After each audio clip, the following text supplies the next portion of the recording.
Market లో invest చేసి మీ డబ్బులు డబుల్ చేసుకోవాలనుకుంటున్నారా? సుందరరామిరెడ్డి గారి లైవ్ సెమినార్ కి అటెండ్ అవ్వండి.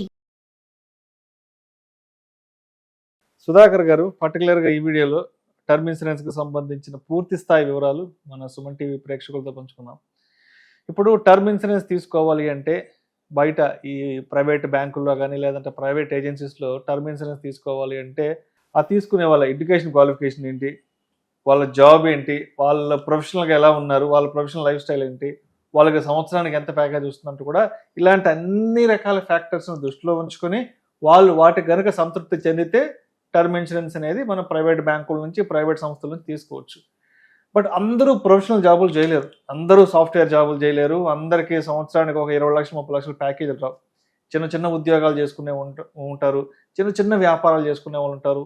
ఇప్పుడు రోడ్ సైడ్ పండ్ల వ్యాపారం చేసుకునే వాళ్ళు, పూల వ్యాపారం చేసుకునే వాళ్ళు, ఇట్లాంటి చిన్న చిన్న వ్యాపార వర్గాల వాళ్ళు ఉంటారు. కాబట్టి సో చిన్న ఆదాయం తక్కువ ఆదాయం ఉన్న వాళ్ళకు కూడా మరి ఎస్బీఐ లైఫ్ నుంచి ఏమన్నా టర్మ్ ఇన్సూరెన్స్ తీసుకునే మంచి అవకాశం ఏదైనా ఉందంటారా? మంచి క్వశ్చన్ అడిగారు విష్ణు గారు. ఎందుకంటే ఈ రోజులలో ఏంటంటే చిన్న చిన్న ఏజ్ వాళ్ళకి హార్ట్ అటాక్లు రావడము, రోడ్ మీద వెళ్తుండే యాక్సిడెంట్లు కావడము, నెక్స్ట్ ఏంటంటే న్యాచురల్గానే పొద్దున లేచేసరికి చనిపోయి ఉండడము, కొన్ని డిసీజెస్ తోటి ఏంటంటే మన కరోనా లాంటి డిసీజెస్ రావడం వల్ల అలాంటి డెంగ్యూ మలేరియా తోటి కూడా అతను హాస్పిటల్లో ఉంటాడు. హాస్పిటల్లో ఉండడం ధైర్యంగా ఉంటుంది, కానీ తెల్లారేసరికి హాస్పిటల్కి వెళ్ళేసరికి ఆ డాక్టర్ ఉండి చనిపోయాడని చెప్పేసరికి ప్లేట్లెట్స్ పడిపోవడము, వాళ్ళ గుండె ఒకసారి ఆగిపోయినంత అవుతుంది. మనకి ఇప్పుడు మీరు అడిగినట్టు ఏంటంటే ఇంతకుముందు ఇచ్చిన టర్మ్ పాలసీలు అన్ని ఏంటంటే ప్రొఫెషనల్స్, క్వాలిఫికేషన్ ఉండాలి, ఇన్కమ్ ఉండాలి, ఇవన్నిటిని దృష్టిలో పెట్టుకుని టర్మ్ పాలసీ అనేది ఇచ్చేవాళ్ళు. కానీ ఇప్పుడు ఏంటంటే మన భారతదేశంలో 140-150 కోట్ల జనాభాలో almost 60% and above middle class ఫ్యామిలీసే ఎక్కువ ఉన్నాయి. ఈ మిడిల్ క్లాస్ ఫ్యామిలీస్ అందరూ కూడా ఐటీ రిటర్న్స్ కానీ అందరు కానీ ఎడ్యుకేషన్ క్వాలిఫికేషన్ నుండి కూడా చేయలేరు. కాబట్టి వాళ్ళకు కూడా రేపటి రోజు ప్రమాదం జరిగితే వాళ్ళ ఫ్యామిలీ కూడా రోడ్డు మీదకి రావద్దు అని చెప్పేసి మన ప్రధానమంత్రి ఎవరైతే తీసుకున్నారో ఒక మంచి సంకల్పం, 2047 వరకు ఇండియాలో ఉన్న ప్రతి ఒక్కరికి ఇన్సూరెన్స్ అనేది ఉండాలని చెప్పేసి ఒక సంకల్పం తీసుకున్నాడు. దాన్ని దృష్టిలో పెట్టుకొని రీసెంట్ గా వచ్చిన అమెండ్మెంట్ ప్రకారము మన ప్రజల కోసం, ఎస్పెషల్లీ ఇండియన్ పబ్లిక్ కోసము అతను జిఎస్టీని కూడా వేవర్ చేశాడు. ఎందుకంటే ఇంతకుముందు తీసుకున్న పాలసీకి ఇప్పుడు తీసుకున్న పాలసీకి అమౌంట్ అనేది తగ్గడం వల్ల ఎక్కువ పబ్లిక్ యూజ్ అవుతుంది. ఎందుకంటే ప్రతి ఒక్కరు ఇన్సూరెన్స్ లోకి రావాలని చెప్పేసి ఎవరైతే మన గవర్నమెంట్ ఉందో మంచి సంకల్పంతో ఈ జిఎస్టీని కూడా రద్దు చేసింది. కాబట్టి ఇది ఏంటంటే ప్రతి ఒక్కరు యూటిలైజ్ చేసుకోలేదు. మీరు అన్నట్టు ఏంటంటే ప్రతి ఒక్కరు ఇప్పుడు సినిమాలలో స్టూడియోలో పనిచేసే వాళ్ళు ఉంటారు, నెక్స్ట్ ఫ్యాక్టరీలో పనిచేసే వాళ్ళు ఉంటారు, కెమికల్ ఫ్యాక్టరీలలో పనిచేసే వాళ్ళు ఉంటారు, డ్రైవర్స్ రోడ్ల మీద నడుస్తుంటారు, రోడ్ల మీద ఎప్పుడు 24/7 లారీల మీద డ్రైవ్ చేసే వాళ్ళు ఉంటారు. వీళ్ళకి ఏంటంటే అనుకోని సందర్భాల్లో ఎక్కడ ఏం జరుగుతుందో తెలియదు. ఈవెన్ మనము మన జాగ్రత్తలో వెళ్ళినా కూడా ఎదుటోడు కూడా జాగ్రత్త రావాలనేది లేదు. కాబట్టి ఇలాంటి అందరినీ దృష్టిలో పెట్టుకొని మనకు ఎస్బీఐ లైఫ్ నుంచి స్మార్ట్ స్వధాన్ నియో అనే ఒక కొత్త పాలసీని తీసుకొని రావడం జరిగింది. స్మార్ట్ స్వధాన్ నియో అనే కొత్త పాలసీని తీసుకొని రావడం జరిగింది. ఇందులో మనకు అప్ టు 25 lakhs వరకు ఎలాంటి ఎడ్యుకేషన్ కానీ ఎలాంటి ఇన్కమ్ ప్రూఫ్ ను కూడా ఒక వేవర్గా చేసేసింది కంపెనీ, సబ్సిడీ లెక్క చేసేసింది. ఎందుకంటే అందరికీ ఇవ్వాలని, అందుబాటులోకి రావాలని చెప్పేసి. కాబట్టి మనకి ఏంటంటే అక్కడ ఐటీఆర్స్ ఉండాలి, లేకపోతే సాలరీ స్లిప్స్ ఉండాలి, బ్యాంక్ స్టేట్మెంట్లు ఉండాలి అనేది అలాంటి ఏం లేకుండా కూడా మనకి ఇక్కడ ఈ పాలసీలో ప్రతి ఒక్కరికి మినిమం 5 లక్షల నుంచి కవరేజ్ నుంచి మ్యాక్సిమం 25 లక్షల కవరేజ్ వరకు మిడిల్ క్లాస్ ఫ్యామిలీస్ ఉంటాయి. చిన్న చిన్న తోపుడు బండ్లు నడుపుకునే వాళ్ళు, అరటి పనులు అమ్ముకునే వాళ్ళు ఉంటారు, వాళ్ళ ఫ్యామిలీలు చిన్నగా ఉంటాయి. కాబట్టి వాళ్ళకి ఒక 25 lakhs ఒక ఇన్సూరెన్స్ అమౌంట్ వచ్చినా కూడా వాళ్ళు ఏంటంటే కొంచెం ఆ ఫ్యామిలీ అనేది కొంత సంవత్సరాల వరకు, ఎందుకంటే వాళ్ళ మీద డిపెండ్ అయిన పిల్లలు ఉంటారు, చదువు కోసం అనే, లేకపోతే ఇంకేదైనా దేనికోసం అన్నా, హాస్పిటలైజేషన్ కోసం అన్నా, దేనికోసం అన్నా ఎవరైతే ఇంటి పెద్ద సంపాదించే ఇంటి పెద్ద లేకపోతే ఆ ఇంటికి బర్డెన్ అయిపోతుంది, ఏది ఆర్థికంగా బర్డెన్ అయిపోతుంది. ఎంతో కొంత అమౌంట్ వచ్చిందంటే దాన్ని ఫిక్స్డ్ డిపాజిట్ చేయడమో లేకపోతే దాన్ని కొంత యూజ్ చేసుకోవడమో ఉండడం వల్ల వాళ్ళకు ఒక మంచి ఆర్థికంగా చనిపోయిన మనిషిని తీసుకురాలేము, కానీ మనిషి ఉంటే ఎలా అంటే సంపాదించి ఇంటికి ఇచ్చేవాడో అలా ఈ పాలసీ అనేది వాళ్ళు యూటిలైజ్ చేసుకోవడం జరుగుతుంది. కాబట్టి ఏంటంటే ఎవరైనా మిడిల్ క్లాస్ ఫ్యామిలీస్ కానీ చిన్న చిన్న ఇన్కమ్ ఉన్న వాళ్ళు, సార్ పెద్దగా ఉన్న వాళ్ళు, హై లెవెల్ ఇన్కమ్ ఉన్న వాళ్ళు, వాళ్ళు ఎక్కడో సేవింగ్ చేసుకుంటారు, వాళ్ళ ఫ్యామిలీలు ఎలాగైనా బతకగలుగుతాయి. కానీ ఇక్కడ మనం ఆలోచించాల్సిందంటే middle class families, lower middle class, చిన్న ఆదాయం ఉన్న వాళ్ళు ఖచ్చితంగా ఇలాంటి పాలసీని చూజ్ చేసుకోవాలి. ఇక్కడ ఇలాంటి పాలసీలు ఉండడం వల్ల రేపటి రోజు మన ఆర్థికంగా ఫ్యామిలీ అనేది కాకుండా ఇబ్బంది కాకుండా ఉంటుంది. సో ఇప్పుడు దీనికి సంబంధించి ఏజ్ క్రైటీరియా ఎంతవరకు ఉంటుంది? సరే, ఇక్కడ మనకు టర్మ్ పాలసీ కాబట్టి ఏంటంటే ఇది మనకు లైఫ్ అంటే రిస్క్ కవరేజ్ ఉంటుంది. కాబట్టి ఇందులో మనకు మినిమం 18 ఇయర్స్ నుంచి మాక్సిమం 65 ఇయర్స్ ఏజ్ ఉన్న వాళ్ళు ఎవరైనా ఈ పాలసీకి అర్హులే సార్. మనకి ఇక్కడ ఏదైతే మనం ఇంతకుముందు డిస్కస్ చేసినాం ఇన్కమ్ ట్యాక్స్ రిటర్న్స్ కానీ సాలరీ స్లిప్స్ కానీ అవన్నీ ఏవి చూపించకుండా వాళ్ళ క్రైటీరియాని పట్టేసేసి మనకి ఇక్కడ ఏంటంటే కంపెనీ ఏంటంటే ఒక మంచి ఉద్దేశంతో 45 సంవత్సరాల లోపు మెడికల్ కూడా వివరించేసింది సార్ ఇక్కడ. అంటే ఎలాంటి మెడికల్ టెస్టులు లేకుండా కూడా మనకి ఈ పాలసీని తీసుకోవచ్చు. కాబట్టి మనకి ఏంటంటే ఎవరైనా కూడా 18 ఇయర్స్, ఎందుకంటే 18 ఇయర్స్లో మేజర్ అవుతారు. కొన్ని ఫ్యామిలీలో 18 ఇయర్స్ నుంచే సంపాదన అనేది స్టార్ట్ అయిపోతుంది.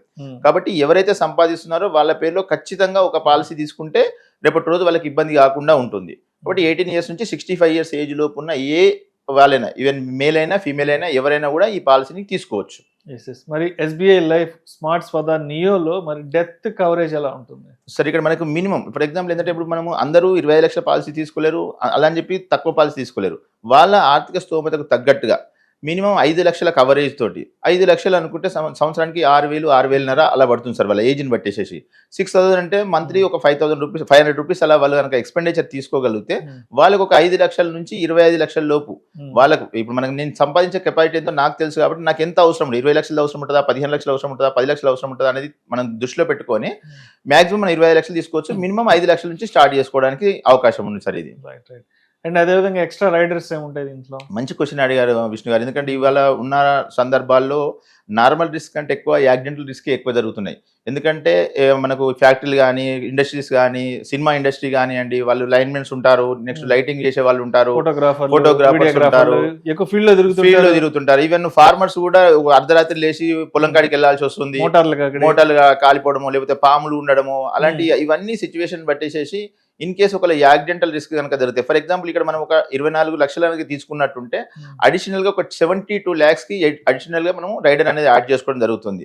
అంటే ఆల్మోస్ట్ ఆల్ ఒక ఇన్ కేసు కనుక యాక్సిడెంట్ లో కనుక రిస్క్ జరిగితే 96 లక్షల రూపాయలు ఆ ఫ్యామిలీకి వెళ్ళిపోవడం జరుగుతుంది. దగ్గర కోటి రూపాయలు అనేది వాళ్ళకి వెళ్ళిపోవడం జరుగుతుంది. కాబట్టి ఏంటంటే ఇక్కడ యాక్సిడెంటల్ కవరేజ్ కూడా మనం ఇక్కడ యాడ్ చేసుకోవచ్చు.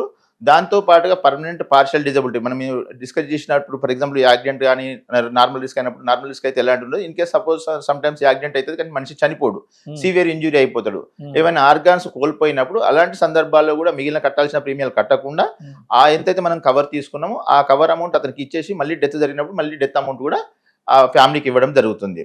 కాబట్టి మనకి ఇక్కడ రైడర్ యాడ్ చేసుకోవడం అనేది ఒక మంచి ఉద్దేశం. అండ్ అదేవిధంగా tax benefits and tax proceedings ఎలా ఉంటాయి SBI లైఫ్ స్మార్ట్ స్వదా నియోలో? మంచి క్వశ్చన్ అడిగారు. ఎందుకంటే ప్రతి ఒక్కరు ఏంటంటే సేవ్ చేసుకోవాలనే ఉద్దేశంతో ఉంటారు కాబట్టి వాళ్ళు ఏదైతే అమౌంట్ పే చేస్తున్నారో దాన్ని కూడా మనం సెక్షన్ 80Cలో చూపించుకోవచ్చు. సెక్షన్ 80Cతో పాటు రేపటి రోజు ఏమైనా డెత్ క్లెయిమ్ వచ్చినప్పుడు ఆ డెత్ క్లెయిమ్ను కూడా వాళ్ళు ఎలాంటి ట్యాక్స్ పే చేయాల్సిన అవసరం లేదు. రెండోది ఇందులో ఉన్నాక ఇంకొక బ్యూటీ ఏంటంటే సార్ ఇక్కడ మనం డిస్కస్ చేసుకోవాల్సింది ఫర్ ఎగ్జాంపుల్ కస్టమర్ ఒక 15 సంవత్సరాలు పే చేసిండు అనుకుందాం, 5,000 రూపాయలు వచ్చింది ఫర్ యానమ్, 75,000 రూపీస్ అతను పే చేస్తాడు ఇయర్లీ. 15 సంవత్సరాలకి 75,000 రూపాయలు పే చేసిన అమౌంట్ అతనికి మనము రిస్క్ కవరేజ్ ఏదైతే ఉందో 75 ఇయర్స్ వరకు ఇస్తాము. ఇన్ కేస్ ఏదన్నా ఆ టైంలో మనిషి చనిపోకపోతే అతను కట్టిన డబ్బులు కూడా రిటర్న్ చేయడం జరుగుతుంది. డెత్ జరిగితేనేమో డెత్ క్లెయిమ్ ఇస్తాము, డెత్ జరగని పక్షంలో కూడా అతను ఏదైతే అమౌంట్ పే చేశాడో కంపెనీకి మొత్తం అమౌంట్ వాపస్ ఇవ్వడం జరుగుతుంది. కాబట్టి ఇక్కడ ఏంటంటే మనం ఒక గల్లగురి అంటాం కదా సార్, కిడ్డీ బ్యాంక్ అలాంటిది అన్నట్టు ఇది. ఎందుకంటే ఉంటేనేమో కిడ్డీ బ్యాంక్ లో ఉంటుంది అమౌంట్, ఒకవేళ కిడ్డీ బ్యాంక్ కనుక బదులైంది అనుకోండి ఇన్సూరెన్స్ అమౌంట్ అనేది ఆ ఫ్యామిలీకి ఇవ్వడం జరుగుతుంది. జస్ట్ మనం ఒక సేవింగ్ అకౌంట్ లో పెట్టుకున్నట్టు అనుకోండి, ఇవాళ ప్రతి ఒక్కరు 5,000-6,000 రూపాయలు 10,000 రూపాయలు సేవింగ్ అకౌంట్ లో ఉంటుంది. అదే ఇక్కడ పెట్టుకునే అమౌంట్ అక్కడ ఇన్సూరెన్స్ లో కట్టుకుంటే ఒక 25 లక్షల ఇన్సూరెన్స్ కవర్ అనేది వాళ్ళకి ఇవ్వడం జరుగుతుంది. కాబట్టి ప్రతి ఒక్కరు ఏంటంటే ఈ పాలసీ గురించి ఆలోచించండి. మిడిల్ క్లాస్ ఫ్యామిలీస్ ఖచ్చితంగా ఇలాంటి ఫ్యామిలీస్ ఉండాల్సిందే. ప్రతి ఒక్కరు ఎలాంటి జాబ్ చేసేటోళ్ళైనా ఎవరైనా కూడా ఈ పాలసీ తీసుకోవచ్చు. కాబట్టి ప్రతి ఒక్కరు దీని మీద కొంచెం శ్రద్ధ చూపించేసి ఎస్పెషల్లీ రిస్కీ జాబ్ చేసే వాళ్ళు ఖచ్చితంగా ఉండాలని నేను కోరుకుంటున్నాను సార్. సో మరి SBI లైఫ్ టర్మ్ స్మార్ట్ స్వదా నియోకి సంబంధించి రెగ్యులర్ గా ఎవరైనా కాల్ చేసినప్పుడు లేదంటే బయట మిమ్మల్ని కలిసినప్పుడు తరచుగా అడిగే కామన్ క్వశ్చన్స్ ఏముంటాయి? రెగ్యులర్ గా వాళ్ళు మనకు అడిగేటప్పుడు ఏంటంటే సార్ ఇది నేను తీసుకోవచ్చా, నాకు ఎలిజిబిలిటీ ఉందా, నేను ఎంతవరకు తీసుకోవచ్చు, ఎంత కవర్ నాకు వస్తుంది అని చెప్పేసి వాళ్ళు రెగ్యులర్గా అడగడం జరుగుతుంది. మనం ఇమీడియట్గా ఏంటంటే వాళ్ళ డేట్ ఆఫ్ బర్త్ పెట్టేసి మనకి ప్రీమియం అనేది క్యాలిక్యులేట్ అవుతుంది. ఎవరైతే చిన్న ఏజ్ ఉన్న వాళ్ళకు తక్కువ ప్రీమియం వస్తుంది, కొంచెం ఏజ్ ఎక్కువ ఉన్న వాళ్ళకి కొంచెం ఎక్కువ ప్రీమియం వస్తుంది. రెండోది ఎక్కువ వచ్చినా తక్కువ వచ్చినా కూడా మనకు ఉన్న అడ్వాంటేజ్ ఏంటంటే మనం ఎంతైతే ప్రీమియం పే చేసినా ఆ ప్రీమియం అంతా వాపస్ వస్తుంది. కాబట్టి మనం ఏంటంటే ప్రీమియం తక్కువ వచ్చినా ఎక్కువ వచ్చినా కూడా ఆలోచించకుండా ఫస్ట్ మనము ప్రీమియంలోకి ఎంటర్ అవ్వడమే బెటర్. మంచి ఉద్దేశం. Thank you sir, thank you so much Sudhakar గారు. థ్యాంక్ యూ అండి, థ్యాంక్ యూ విష్ణు గారు.